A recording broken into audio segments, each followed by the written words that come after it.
по-русски там все, слушай. Как? Да по-белорусски. По-белорусски, дякую великий. Мы приехали из Городни. Городни это, ну, или Гродно. Это заход Беларуси. Аккордеон трошки громче, зробіть, будь ласка. О, мониторы крылась. Вот, ну, что? Это нам было вельми складно увидеть, что мы увогуле доедем до Киева. А в вынику, дякуючи Охемстерс и Патронос, мы сюда приехали. И, ну и, конечно, дякуючи вам. Вот, ну, это так, что докладно до конца, еще мы не зрозумели, что мы тут у Киеве. Потому что, ну, соправды для нас это такая, ну, цікава обставина, що ми все ж таки доїхали. Я, наприклад, перший раз у Києві. Добро пожаловать!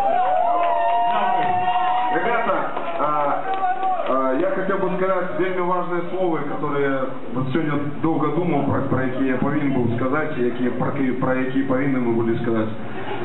Это то, что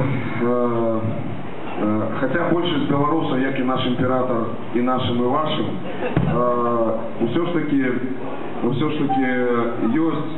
есть значная колькость людей, просто которые не мають дочинения до СМИ, там еще до неких таких факторов, не могут голосно сказать про то, что все ж таки мы подтримуем вас, Украина, мы вас любим, и мы вас вельми поважаем.